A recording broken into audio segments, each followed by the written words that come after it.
Живеем в окупиран свят, само че никой не го пише в новините.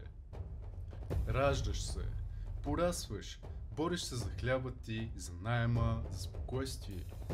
И някъде отвътре усещаш: чакай малко, нещо тук е объркано. Няма как живота да е толкова крив, ако наистина Бог е царят тук. И е прав вътрешният ти глас. Бог не е царят на тази система. Не и в момента. В началото човекът държеше ключовете. Адам не беше просто първият гол човек с листо. Адам беше управителя. Имаше власт. Имаше задачата да дава имена, да подрежда, да управлява. Бог му беше дал градината, но и ключа за вратата. И после човекът направи най-скъпата размяна в историята. Продаде ключа срещу една лъжа. Ще бъдеш като Бог. Подпис под договора с лъжеца. От този момент нататък властта на тази система мина в ръцете на лукавия. Затова земята се държи повече като военна зона, отколкото като рай. Затова се борим за парче хляб.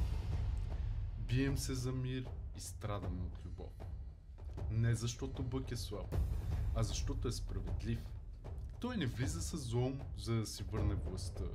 Не краде обратно това, което човека доброволно е дал. Той не е диктатор.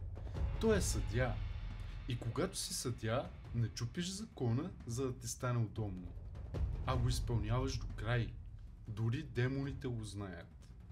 Когато Исус беше на земята и ги гонеше, един от тях буквално му каза: какво правиш? Още не е дошло времето. Те знаят, че има време. Час, ден, в който съдът ще е окончателен. И до този ден, да, живеем в свят, в който цар е лукавия. Сега идва неудобния въпрос. Проблемът не е само защо Бог допуска злото. Проблемът е защо аз живея така, че злото да се чувства комфортно около мен. Бог дойде чрез Исус не за да направи религия, а за да ти отвори очите, да ти каже: това тук не е домът ти, това е коридорът. Не се влюбвай в тапетите, сградата ще бъде съборена. Всичко, което излиза от тази система, алчността, егото, манията за контрол, култът към аз, води към едно и също място – вътрешна смърт. Да си жив, а празен. Да имаш, а да нямаш нищичко. Но точно тук идва твоята роля.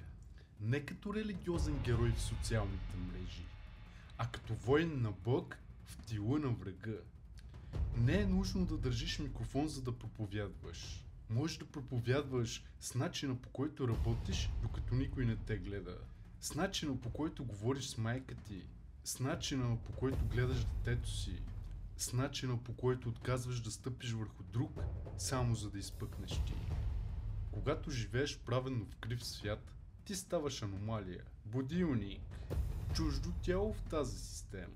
Хората може да те мразят, да те се подиграват, но съвестта им няма да те забрави. И това е нашата задача тук. Да бъдем живи доказателства, че този свят не е последната инстанция.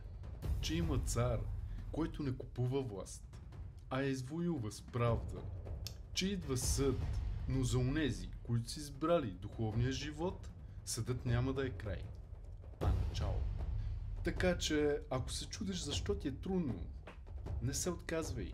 Трудно е, защото си в чуждо царство, но когато, въпреки това, избереш светлината, ти не просто оцеляваш. Ти вече започваш да си връщаш ключа.